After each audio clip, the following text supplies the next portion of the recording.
Stop the video! Stop the presses!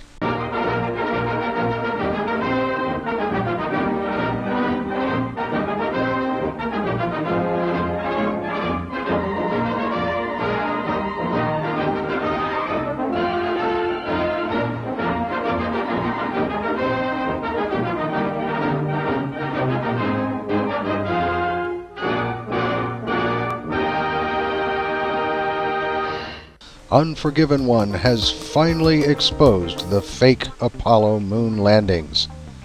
Even though my headlines are fake, I'm sure it will only be a matter of days before the revelations of the latest LUNARCY video hit the media and take the world by storm. Here are the pictures that Un4g1v3n1 showed in his video, and two of them show stars. Evidently, NASA missed blocking them out in these two photos, and they accidentally ended up on the internet. Un4g1v3n1 feels certain that these photos will be taken down from various websites and his video blocked by the CIA or whoever, but none of that has come to pass yet. Evidently, NASA hasn't caught on to their blunder. Here's the background of why this is so significant. One staple of the hoax nut diet is the absence of stars in Apollo photos. I, along with many others, have repeatedly explained to them that stars will not show up in any photo which includes sunlit objects. They are far too faint at those exposures. When it is pointed out that videos and photos in Earth orbit don't show stars either, hoax nuts presume NASA erased them in order to perpetuate the lie about why stars are not seen in Apollo photos. But now, Un4g1v3n1 has shown these stunning star-spangled pictures which he believes completely expose NASA's lies, and mine as well. I don't blame you for being so excited over this, Un4g1v3n1. It will definitely make you into an overnight celebrity. Your name will be in news articles all over the world. You'll be asked to make speeches and give lectures. You'll be invited as an expert on some Fox documentary. You'll even appear on the Alex Jones show and maybe even Oprah. You will have to sneak out of back doors and be rushed to hidden limousines because of all the hot chicks clamoring around in the streets just dying to suck your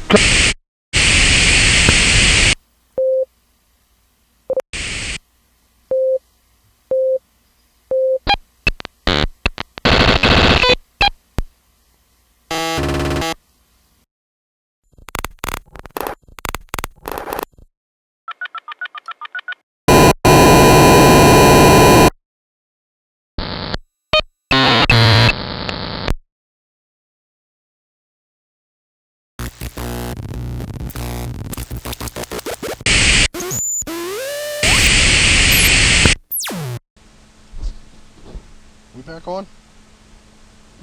Testing? Testing? Oh, okay. Well, folks, I don't know what caused that, but we're back. So, Un4g1v3n1, it looks like you've won. The Apollo hoax is finally and indisputably busted. Jera will be livid with envy. But before I hang up my propagandist cleats, so to speak, I thought I would reward your diligence by preparing you for some of the arguments that you might expect from moronic, lying, cheating, thieving, cowardly idiots like I used to be before your video and inspirational comments converted me.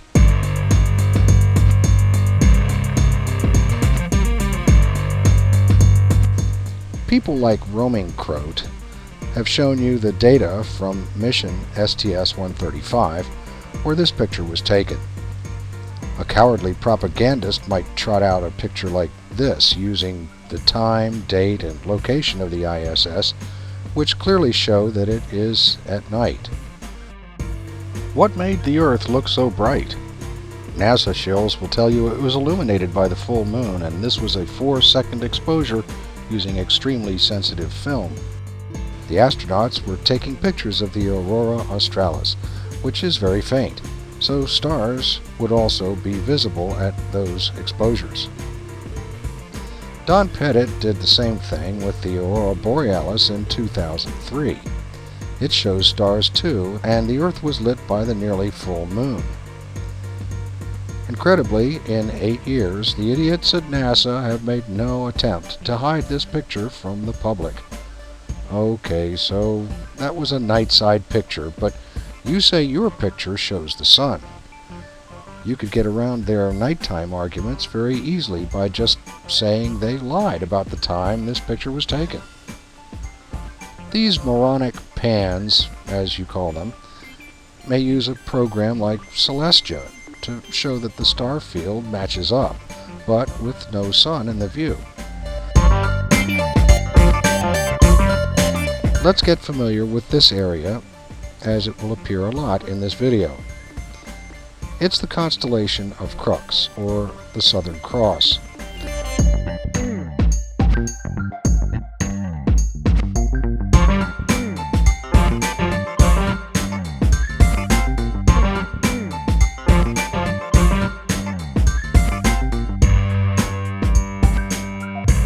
Here's a view showing its relationship to the ecliptic, the path through the stars that the Sun appears to follow as we orbit it, completing one cycle every year.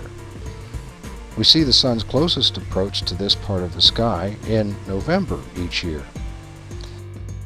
This very wide angle projection shows where it was on July 14th. So the Sun couldn't have been in that picture.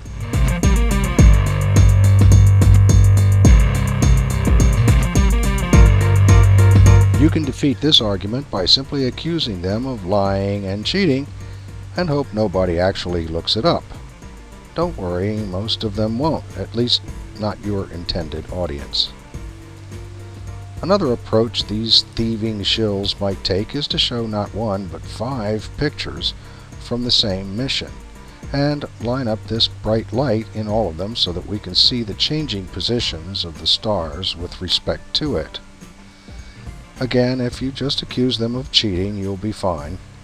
Truth be told, most Apollo antagonists just won't know that the Sun doesn't change positions against the stars like that, nor will they care.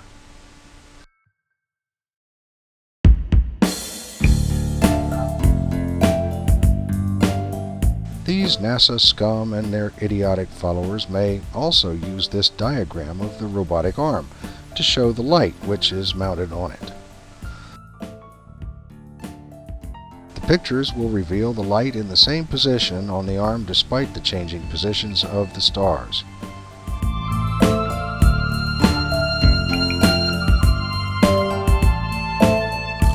You can easily claim that was just a coincidence, or that they cheated on these pictures too. One might ask, why would they go to the trouble of manipulating these pictures to make it look like this is a light on the robotic arm when they, of all people in the world, would know that the Sun shouldn't even be in the picture?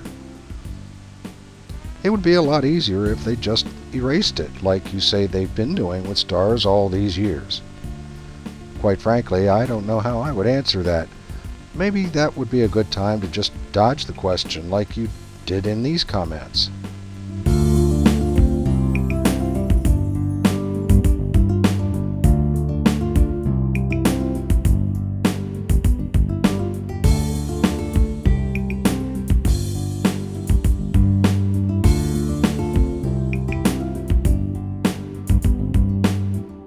Hey, it works for some politicians. All that matters is that you know deep down that Apollo was faked. Just like creationists know the world is 6,000 years old, that humans coexisted with dinosaurs, and that evolution is a colossal lie. When these cowards try to trip you up on irrelevant little details just to make you look bad, it's okay to use tactics like these.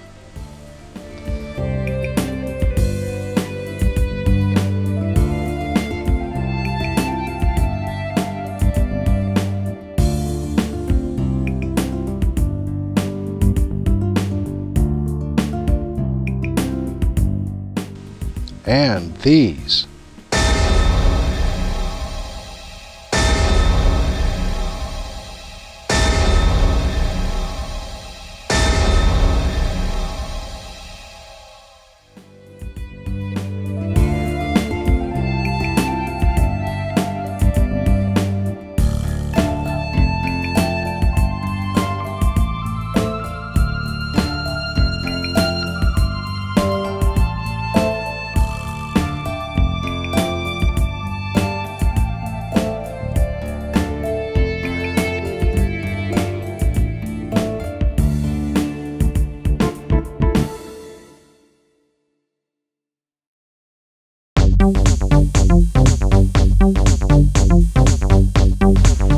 Finally, evil scum warlord NASA disinformation agents will offer pictures like these, which you used in your video, showing what the Earth looks like when the sun is near the horizon.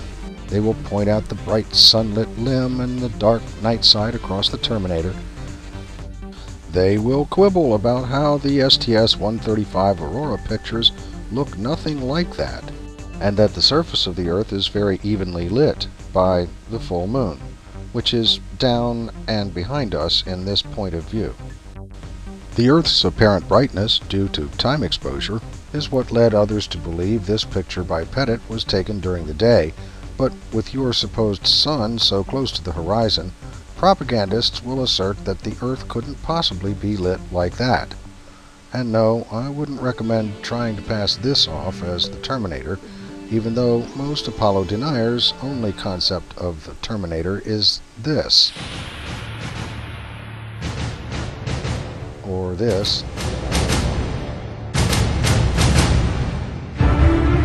Or this.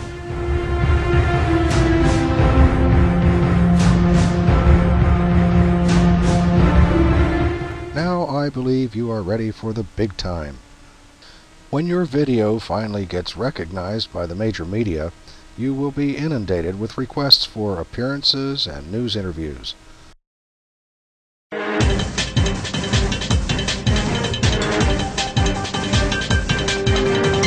I would offer some advice. In all interviews, you must insist on complete editorial control. Topics like the ones I've mentioned here are not to be brought up. When you make speeches, I highly recommend you don't allow questions, as there will certainly be idiotic Apollo shills in the audience trying to trip you up with their lies and confusing your audience.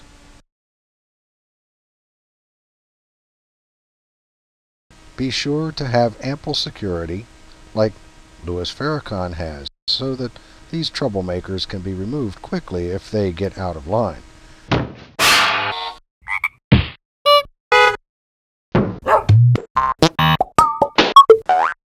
You don't want these brainless hecklers to ruin your presentation by heaving rotten eggs, putrid vegetables, and facts at you in front of your adoring fans. After all, you are on a mission of truth and justice. Removing comments, blocking people, and subjecting all comments to approval on YouTube is easy, and certainly the wise, noble, and honest thing to do here. But out in the public, it requires much more management, since you will be on other people's turf. Well, best of luck on your grand new adventure. Hold on. Somebody's coming into the house. I wasn't expecting anybody. Hey, who are you? What are you doing in my house? Keep your hands off. You can't touch that. That's why. Get your hands off me. God damn it.